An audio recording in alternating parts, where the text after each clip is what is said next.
The air tastes different today. Not wrong exactly, just different. You stand at your kitchen window, coffee growing cold in your hand, watching your neighbor load groceries into his car. His daughter waves at you from the back seat. You wave back. Everything looks the same as it did yesterday. Everything looks the same as it will tomorrow. Except it won't. Because in 17 hours something will happen that should have ended everything. And almost no one will ever know about it. This isn't a story about the people who saved the world. This is about the world that kept turning while standing at the edge of oblivion. This is about the ordinary Thursday that almost became the last Thursday. This is about you and me and every person who woke up on September 26, 1983, completely unaware that they were living through the most dangerous moment in human history. The year is 1983, and the world has learned to live with apocalypse as a neighbor, not a distant threat. Not an abstract concept whispered about in university lectures or debated in the halls of power. The end of everything sits just 22 minutes away, always. 22 minutes is how long it takes for an intercontinental ballistic missile to travel from a silo in Wyoming to a city in the Soviet Union, or the other way around. 22 minutes from launch to impact, from decision to annihilation. But here's what makes 1983 different from all the other years of the Cold War. Everyone is exhausted. The Soviet Union and the United States aren't just enemies anymore. They're prize-fighters in the final rounds, too tired to keep their guard up, swinging wild punches they hope will land first. The rhetoric has become desperate. The military exercises have become aggressive. The space between caution and catastrophe has become terrifyingly thin. Moscow wakes up each morning to propaganda that tells its citizens the Americans are preparing for war. Washington wakes up each morning to intelligence reports suggesting the Soviets might strike first. Both sides have convinced themselves that the other is irrational enough to begin what cannot be stopped. And in that shared paranoia, both sides have built systems designed to detect a first strike and respond within minutes. Because in nuclear war, hesitation means death. Speed is survival. And so both superpowers have placed the fate of humanity in the hands of satellites, computers, and the people who watch them. Lieutenant Colonel Stanislav Petrov arrives at his post at Serpukhov 15 outside Moscow on the evening of September 25th. It's just another shift at the secret bunker that monitors the Soviet Union's early warning system. Just another night of watching computer screens that display data from satellites orbiting high above the Earth. Satellites designed to detect the heat signature of American missiles the moment they launch. Petrov is not a soldier in the traditional sense. He's an engineer, a systems analyst. He understands these computers better than most. He knows their strengths. And more importantly, he knows their weaknesses. The bunker is quiet when Petrov takes his position. His job is simple and horrifying in equal measure. If the system detects incoming missiles, he must notify his superiors immediately. His superiors will notify the Soviet leadership. Leadership will have approximately 6 minutes to decide whether to launch a counterstrike before American warheads begin detonating across Soviet cities. 6 minutes to decide whether to end the world. And Petrov's role is to be the first link in that chain. To be the eyes that see annihilation coming. To be the voice that speaks the words that could trigger everything. But tonight, Petrov is tired. Not just physically, psychologically, spiritually. He's been watching these screens for years now, knowing that if they ever show what they're designed to show, his life is over. Everyone's life is over. There's no victory scenario here, no safe outcome. It's just the hope that tonight will be like every other night. Just screens displaying nothing. Just another quiet shift in a bunker that exists to detect something everyone prays will never happen. Shortly after midnight, the quiet ends. The alarm sounds. Not a drill alarm. The sound that Petrov has trained for, but never heard.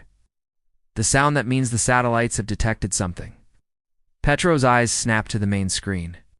The system is reporting a launch. One missile. Launched from the United States, heading toward the Soviet Union. His heart is pounding now. His training takes over. He reaches for the phone that connects him to Soviet high command. This is the moment. This is the call that could end everything. But something makes him pause. Something doesn't feel right. One missile. Just one. Why would the Americans launch just one? The entire doctrine of nuclear war is based on overwhelming first strikes. Hundreds of missiles. Thousands. You don't start a nuclear war with one missile. It doesn't make strategic sense. It doesn't make tactical sense. It doesn't make any sense. But the computer is certain. The alarm is screaming. The screen is flashing red. Launch detected. High confidence. No ambiguity.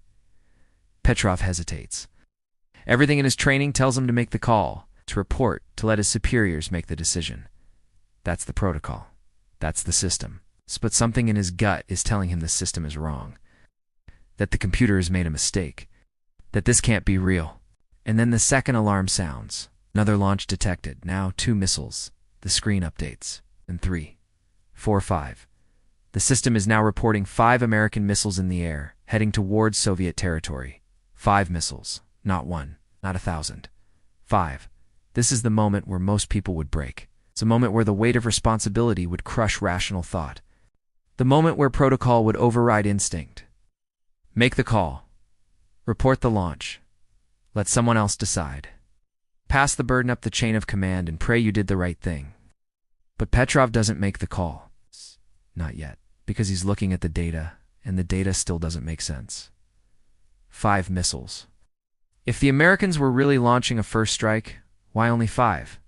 The United States has thousands of nuclear weapons, enough to destroy every major Soviet city 10 times over. Why would they launch 5? Why would they give the Soviet Union time to respond? Why would they sacrifice the element of surprise that is the only advantage in nuclear war? The alarm continues. The screen continues to flash. The satellites continue to report incoming missiles. And Petrov sits there, frozen between his training and his intuition, between the system and his understanding of how that system works. He knows these satellites can be fooled. He knows they sometimes mistake sunlight reflecting off clouds for the heat signature of a missile launch. He knows the system has limitations. But he also knows that if he's wrong, if this is real and he doesn't report it, millions of people will die without warning. His countrymen, his family, everyone. He makes a decision. He decides the system is wrong. He decides this is a false alarm. He doesn't make the call to high command. Instead, he reports the incident as a system malfunction. He bets everything that the satellites are lying. He bets the world that 5 missiles aren't really in the air. And then he waits. If he's wrong, he'll know in about 20 minutes. That's how long it takes for American missiles to reach Soviet territory. 20 minutes to find out if he just allowed the Soviet Union to be destroyed without defending itself. 20 minutes to find out if he just condemned himself as the greatest traitor in Soviet history. 20 minutes to find out if his intuition was the most catastrophic mistake ever made. The other officers in the bunker are staring at him. Some are confused. Some are angry. Why isn't he making the call? Why isn't he following protocol? But Petrov remains calm, or at least he appears calm. Inside, he's dying.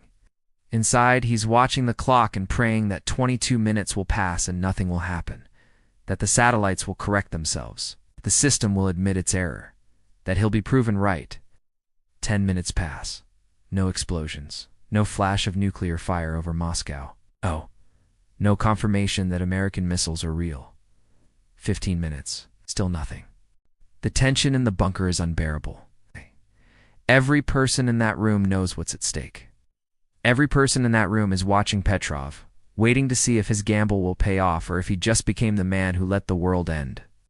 20 minutes? 22 minutes? 30 minutes? Nothing happens. The alarm stops. The screen clears. Additional data comes in from other systems, systems that don't show any missile launches.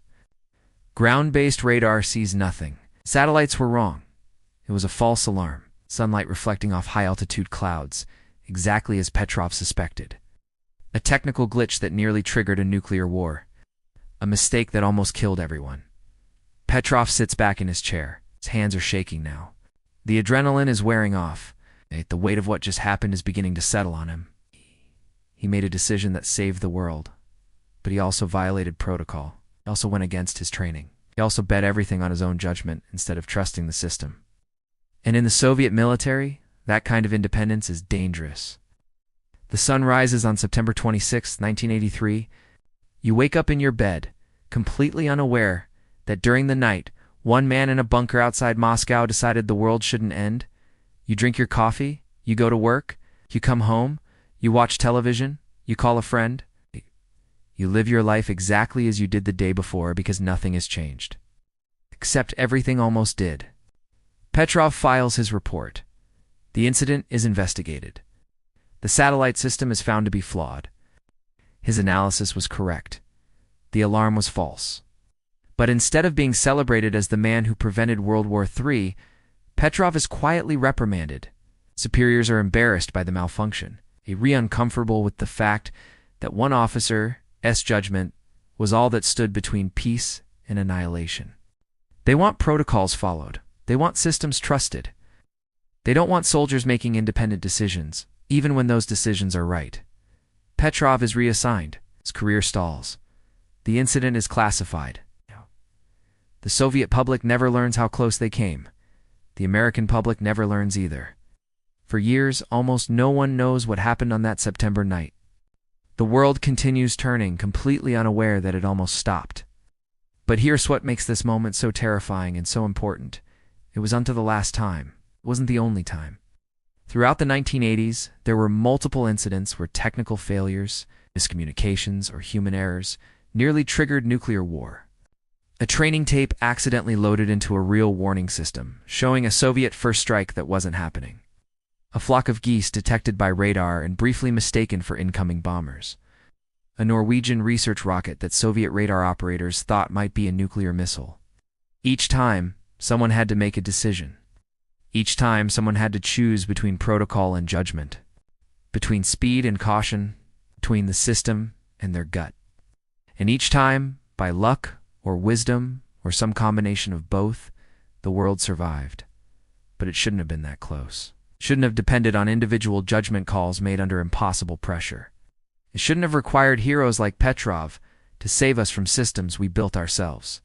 The Cold War eventually ends. The Soviet Union collapses. The immediate threat of nuclear apocalypse fades from public consciousness. We move on. We forget how close we came. We forget that for decades, ordinary people lived their ordinary lives while standing at the edge of an abyss, completely unaware of how thin the ground beneath them really was. Stanislav Petrov retired from the military. He lived quietly. He gave a few interviews late in his life, reluctantly when journalists finally learned what he'd done. He never claimed to be a hero. He said he was just doing his job, said he was lucky, said he made a decision based on incomplete information, and it happened to be right. He died in 2017, largely unknown outside a small circle of historians and nuclear researchers. But on September 26, 1983, one man in a bunker outside, Moscow looked at flashing red screens and ringing alarms and decided that the end of the world didn't make sense. He chose doubt over certainty, chose patience over speed, chose to believe that the system was wrong rather than trust that the system was infallible. And because of that choice, he woke up the next day. And the day after that, and every day since. The world almost ended.